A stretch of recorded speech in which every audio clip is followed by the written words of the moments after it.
Welcome back to this week's episode of Unlocked. And well, this week is going to be kind of similar to last week because we are filming this episode on Monday, April 22nd at 3:10 p.m. And it goes out tomorrow on the 23rd. So it's a quick turnaround time, but the episodes that we have stacked up, it just did not feel right to release those because this past Friday on the 19th, it was a big day. It was the appeal day, and the other episodes, it just did not feel right to release them. And all of you have been asking on social media, we want an update. What did you hear? What was the outcome? And well, the appeals process, unfortunately, is not very cut and dry. You don't have a quick response time. It could be anywhere from a month to a year to really whenever the judges get around to writing their opinions. So it's not normally a quick turnaround. And that's the really tough part because obviously both my parents are sitting in federal prison and I would love a quick turnaround. I would love to just know what their decision is so that we know how to move forward, because this appeal is not our final opportunity to get mom and dad home. There are other layers that we can hit on if we have to. And many have asked, all right, how is the process? Well, you've probably seen on social media or media outlets that we're waiting at the courthouse for us to walk in. And it was quite the journey. I'm trying to figure out where to start. I guess it would be going to Atlanta. It was me, my best friends, Aaron and Tyler and Grayson. We all rode together in my car there. And then we met Robert there, Nanny Faye, my mom's best friend, Mari, Bill, like so many friends of my parents, Lisa and Rhonda. And I was in such shock at just the amount of people that showed up, the amount of people that love my family and believe in my family and want them home. My heart was like just overflowing with gratitude. And Grayson's teacher, Emily, she came. Obviously we met Chase there. He was there. I'm trying to think, just make sure I don't leave anyone out, but people really showed up for us and fans showed up for us and filled the courthouse. And that just goes to show the impact that my parents have left. But leading up to the hearing, so we went to Atlanta Thursday night and it was a rough one. It was such a rough night. Some things had happened, some drama had occurred, and on top of everything else that I'm dealing with, and then this trial and this hearing, it was so much for me to deal with. I literally just broke down. I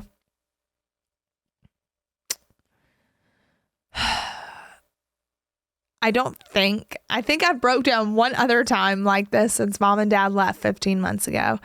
And it was so tough for me. There was just some PTSD and some triggers that occurred that really just sent me into a tailspin. And I just broke down. I was sitting on the bathroom floor, hysterically in tears with Aaron, with Tyler, and with Robert. But I needed it. That's the thing, is I know my body needed it, and I have to get better at listening to my body and what my body needs, because it's okay to break down. It's okay to cry. It's okay to feel all the emotions. But for so long, I have tried to convince myself like I am stronger than my emotions. I'm stronger than what I've been through. I don't cry. Like, who cries? I don't. Joke's on me. Because it all just came flooding out. And dealing with trauma of my past, I've realized that I haven't done a great job at. Like, I have done so much therapy and I thought like, okay, I'm okay. When in reality, like, I'm still struggling with it. And I think that's just a lesson to myself, and hopefully that I can teach others, is just because you go through something hard and you do therapy and you talk about it, it doesn't mean that you have to be healed. It doesn't mean that you have to forget about it. It doesn't mean that you just have to move forward and ignore your hurt. Because I think that's how I've lived. That's kind of how I've lived my whole life. It's just like, I have to move forward. I have to be successful. I have to prove to people certain things. And when in reality, like, all I have to do is prove to myself that I'm worthy of success that comes my way, that I'm worthy of love that comes my way, that I'm worthy of great friends that come my way. And it was really tough. I mean, I did not sleep. I think when I looked at my alarm and I looked at my clock and I laid down, it was 5:15 in the morning and I had to be up at 5:45. So I got a good solid 30 minutes of sleep. And then I got up, I got ready, I put a smile on my face, I threw on my suit like a boss, and I headed towards that courtroom. And I had all my friends and all the people I love and family beside me that just made me so grateful for that moment. Because at the end of the day, family doesn't have to be blood. And I know so many people are listening that have deep-rooted family issues or strains in relationships, and you feel an immense level of loss and so many different things. But you have to figure out how to turn that into something good. And what I've realized is, sure, certain family members may suck. And I don't have to consider them family. But I do know that God puts people in my life to replace those people. God has put great friends in my life that are not friends, they're family. And that's what I'm grateful for. So family isn't blood. Family is what you make it. And the people that showed up for me in court, I will never forget. And sitting in that courtroom, I was so nervous. I didn't know what to expect. You have these 3 judges that get on the stand, and your life is really in their hands. And all that I can do is pray for the 3 judges that were assigned to our case. All I can do is pray that they look into the record and they see that even what the prosecutor said at the appeal was not true. What the prosecutor said at the appeal, it's not in the record. So if they see the record, they will see that she lied in that hearing. And what's so difficult about an appeal that a lot of people don't realize is an appeal is to kind of rectify the errors of the court. So you don't get an opportunity to introduce new evidence. You have to go off of what is in the record, what happened at trial. And that is what is so tough, because there have been so many things that have come to our attention since trial, and new evidence and just new facts that have come to light about misconduct. But unfortunately, we can't speak about those things. We have to speak about what is in the record.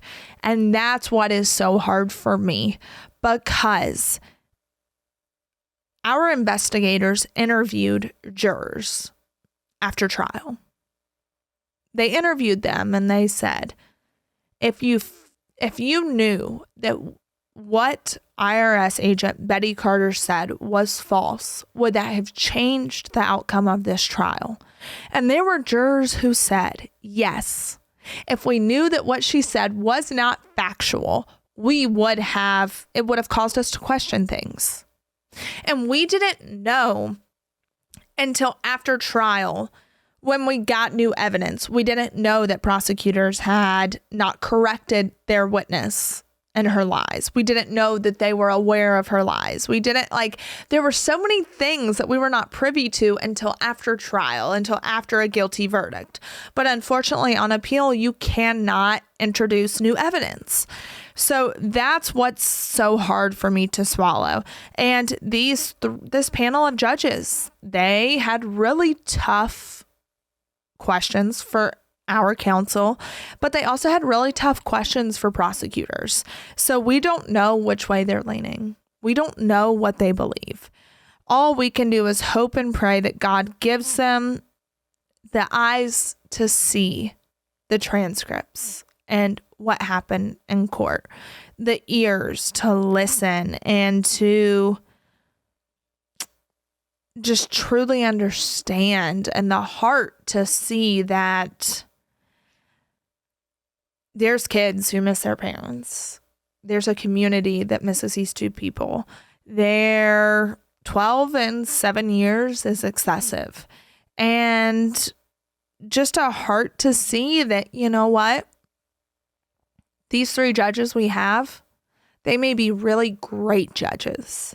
And I've read up on them, and to hear their background and to see cases they've been involved in. I mean, it's an honor to be standing in front of them because they do truly seem great.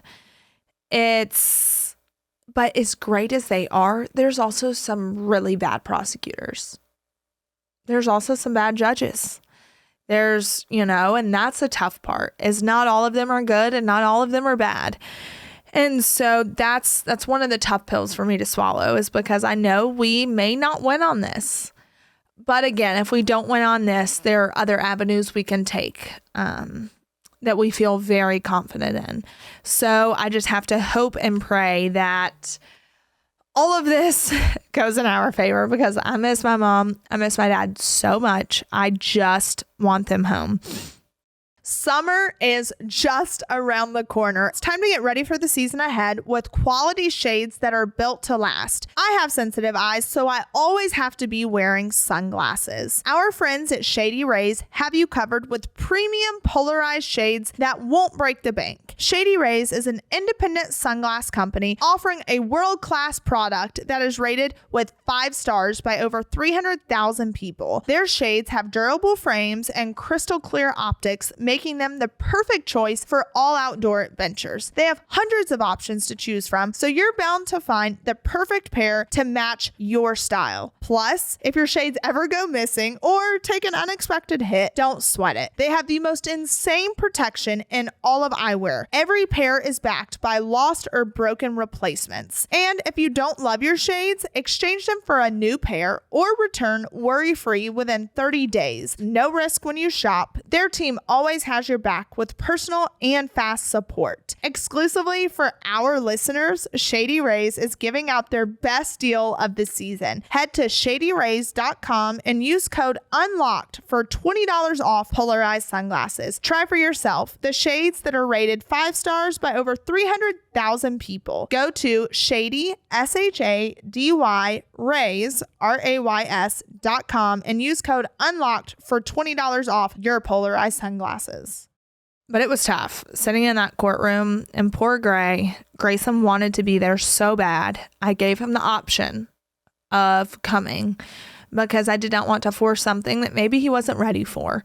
And he insisted that he be there, but he also really struggled after the fact. I mean, had a full-blown panic attack because of the PTSD revolving around being in a courtroom. It's really, really tough. And, when it comes to my mom and dad, they listened in. They listened in on the appeal. They listened to the arguments. And now they're back just sitting there and hoping for change, hoping for something different, hoping for a different outcome. And it's really tough for me. But also, I tried to do some I try to read self-help books or quotes or things to just help dig me out of the hole that I'm in sometimes, because it can be really, really difficult. And there was a quote that I read that says, things don't go wrong and break your heart so you can become bitter and give up. They happen to break you down and build you up so you can be all that you were intended to be. That is so, so true. Sometimes we look at situations and we're like, this has completely broken me. Like, what am I going to do now? My life is for shit. My love life is, my friendships are, my family life, whatever it may be. We all look at a breakdown as such a negative thing because it has such negative connotation around it. If you break down, you're weak, or if you break down, you're not prepared. If you break down, you deserve it. There's so many different scenarios revolving around it. But really, a breakdown is a necessity. Sometimes we all need to break down so we can come back bigger and better than ever before. We need a breakdown so we can feel the true depths of our emotions and figure out how it is that we truly feel. And I've had to read this quote time and time again, because when I break down, I will say, I am the first to say, I get bitter, I get angry, I want to seek revenge. Like, that is me. It's how God wired me. But I have to sit back sometimes and say, okay, why do I want to allow someone else's poor behavior to cause me to be better? Why do I want someone else's mistakes to cause me to be better? I don't. I want to take the hardships and adversity that I go through. I want to take the things that go wrong. And I don't want to be bitter because, let's face it, I've spent most of my life being bitter. I've spent most of my life fighting. And sometimes it gets, not sometimes, it gets exhausting fighting. It gets exhausting feeling like I'm just trying to hold my head above water. And that's why last week I made the comment of finding the good in every bad situation. Because if you find the good and you find the purpose, you find a way to breathe again. And that's how I view this whole thing. I was just sitting at dinner with, lunch. I was just sitting at lunch with someone who had emailed me that lives in Nashville and is a very prominent figure, and emailed me and said, like, Nashville does a really good job at sticking together when things go wrong. Like, our community does a really good job at being there and helping those who maybe need help in the moment. So I just want to let you know that I run multiple companies here and I bring CEOs to run these businesses, and we need a real estate agent. So I'm going to refer these people to you, and hopefully I can bring your company some business. And that gave me like a little bit of restored hope in humanity. Like, that showed me that people who want to show up for you. This was a stranger, someone I did not know, that emailed me and said, like, I commend you. I respect you for doing what you're doing. I would love to help in any way possible. And little does this person know that has changed my life. That has done something so great for me and is going to help me provide for 2 kids and myself. And so any act of kindness is never too small. You have the potential to change the rest of someone else's life. I know it may not seem like it, but you offering to take someone to lunch, you offering to be a listening ear, to take care of someone's kids for a few hours, to give them a break, whatever it may be. I hope if you're on the fence right now about reaching out to someone or helping someone, do it. I think this is your sign to do it, because you can change someone's life by doing that. I just sat at lunch with someone who changed my life by doing that. And it just gave me a restored hope in humanity that there are really good people out here. There are people who love you, people who support you. And I want to be one of those people for someone else. And so that's why I have been so steadfast in using my voice for prison reform and fighting for these men and women, because I just want to play devil's advocate here. Conservatives are known, we're not known for prison reform. We're not known for any of these things. And it's not a left or right issue. It's a humanity issue. And I encourage you to open your eyes to it, because we always want people to be better. We want people to be better. We want people to do better. There's no way do we want our kids to grow up in a broken society? No. So how do we change that? And we change that by being voices for the voiceless. We change that by just being a steady source of comfort for someone. And that's the only way we can do it. And so I encourage you to kind of do your research, because for me in prison reform, that is what I stand for right now. So I want to be a voice. I want to encourage people to look into it and to see how these human beings are treated, because it is so inhumane. And I don't know. I hope and pray that my voice can change the lives of millions of people, whether, it is me getting involved politically and working with certain administrations to help bring change to this. I am so willing to do it, because it's going to help people like my mom and dad. It's going to help daughters, sons, sisters, mothers, parents, fathers, whoever it may be. And that's kind of like the trajectory that I'm on. But if this podcast teaches you nothing, I had someone change my life by just reaching out to me via email, and it restored my hope. So I hope and pray that maybe you can be that for someone. Maybe you can reach out, you can lend a helping hand, you can help a single parent, because let me tell you, single parent lifestyle is rough. Okay.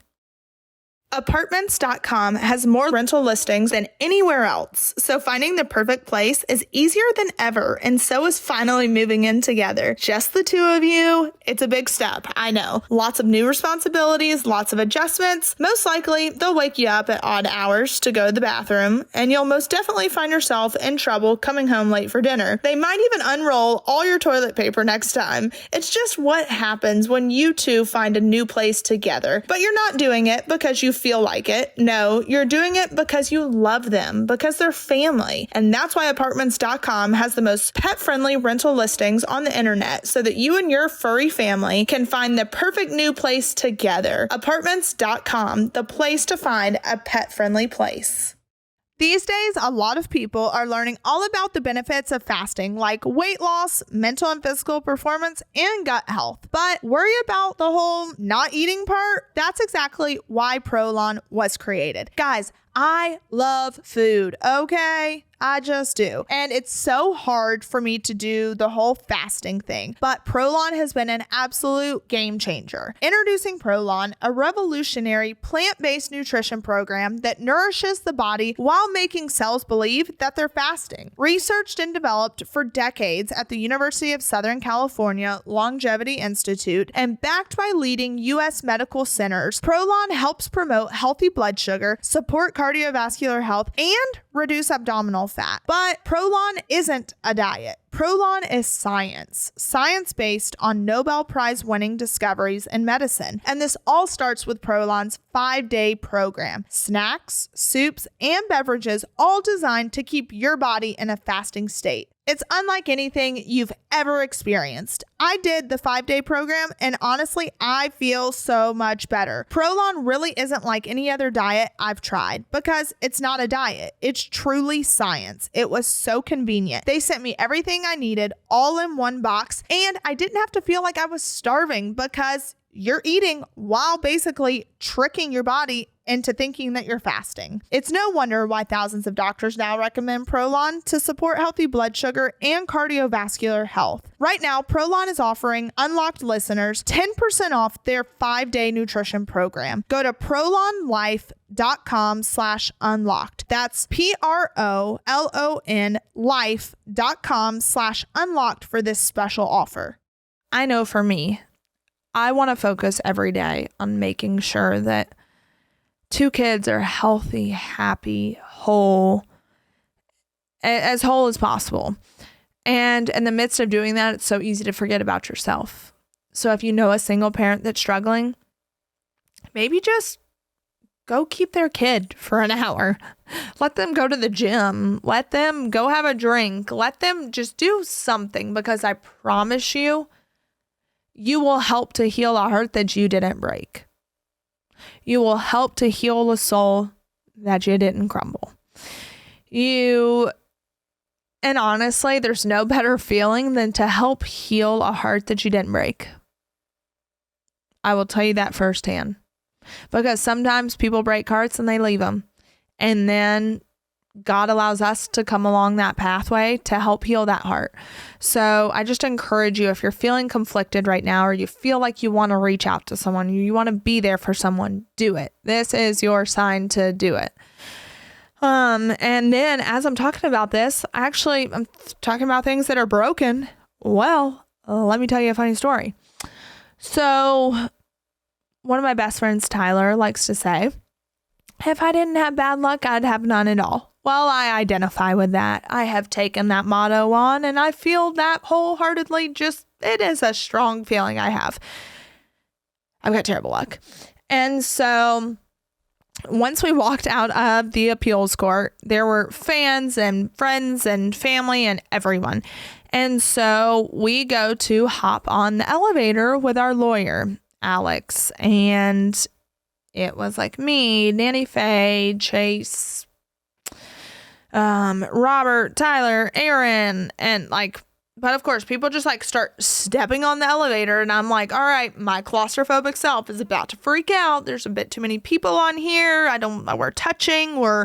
I was throwing up from anxiety the night before. Literally, I feel like I threw up my whole 26 years of my life. And so we're on this elevator, and I'm like, all right, just close your eyes, Savannah. The elevator door is cold. Let me stand near this because it's cold. Oh, no. We get stuck on the elevator in the courthouse with 12 people. Yes, 12 people on this freaking elevator. And I thought I was going to die. Literally, I started taking off my clothes. I'm like, all right, take off my jacket. Let's put my limbs on this cold door. Help me to where I don't puke on all of you. It was awful. Awful. And then you got Robert here. It's introducing himself to people on the elevator. I'm like, hey, right now is not the time for you to be nice. Okay. Now is the time for everyone. Hey, we're stuck. This is bad. And then we kept pressing the button. And we hear someone yelling from the outside, are you guys okay? No, sir, we're not okay. We're stuck. We are stuck. And then we kept asking, how long? And he's like, we're working on it. And I was like, this is not going to be good. We are stuck on an elevator. Stuck. And you keep saying, we're working on it. Not a good answer. And so I'm freaking out. I've already taken off my jacket. You can see my Spanx. You can see my bra strap. It was a rough day. Okay. Shout out to Spanx because, it helped me. But then in that moment, I was like, I got to get these huggers off me because I'm going to freak out. I feel claustrophobic. It was just not good. We were probably stuck in the elevator for 15 minutes. And y'all, 15 minutes stuck in an elevator with 12 people, like a can of sardines, is a long time. So I'm just hoping that us getting stuck is somehow good luck for this appeal. Not quite sure. But when I got off that elevator, I was thanking Jesus. I was like, thank God. And then on the ride home, well, one part I left out was on the ride there, Tyler and Aaron. Aaron actually was a trooper. Tyler complained the whole time about my driving and how, Tyler just complained about my driving the whole time. So he rented a rental car to get back to Nashville. And I felt so bad, but I'm like, I was already antsy. I had such bad anxiety. I just wanted to get there. Apparently, he just did not like my driving. But when we got there, I was like, did you die? No, he did not die. So we all survived. We all made it safely. But then Tyler drove us back on the way home, and it was glorious. I mean, I'm not going to, we had a little hiccup at first because like he didn't know how to put the car in park or drive or reverse or, teach their own. But when he started driving, y'all, I sat in that passenger seat. I took those Spanx off. I put me some sweatpants on and a sweatshirt, and I slept the whole way home. And then when I got home, I got an IV and literally went back to sleep and slept all night long. And that just goes to show that like we need to listen to our body, just because and there are so many times where your body will give up before your mind does. And you have to listen to what your body needs and what your mind needs and what your heart needs. And it's okay to slow down sometimes. It's okay to just throw your hands up and say, hey, I can't do this anymore. Hey, I need some help. And I will say that my friends, I'm just blown away at how they showed up for me. And even to the point of Erin, that night, Friday night, she was like, hey, I just want to call and check on you. It's been a really rough 24 hours. I know that you've got PTSD from the trial and courtrooms, and you really need to take the weekend for yourself. You really need to slow down. And I was like, well, I'm on a flight at 7:00 in the morning to go visit Dad. So I'll slow down when I get home. But it's good to have friends who care about you like that. It's good to have friends that remind you to take some time for yourself. And I got home last night at 8:00, and then I got up this morning and hit the ground running. And I've had real estate stuff and now filming this podcast. And then on Saturday, I'm going to go visit Mom. Grayson and I are. Chloe went last weekend with Nanny Pam. So Grayson and I are going to go visit Mom on Saturday. And then Sunday, I'm going to spend doing absolutely nothing. And I am so excited for that. But I'm in my fighting era. I want to fight to get my parents home. I miss them. The kids miss them. And we're just ready for justice to be served. And many people may not agree with my viewpoints. But at the end of the day, I believe that the government should be held accountable. I don't believe prosecutors should have full immunity because it doesn't cause them to question one time making a decision. They will go to whatever extent they can go to get the conviction because they have full immunity. Since 1972 to 74, somewhere around there, they were granted full immunity.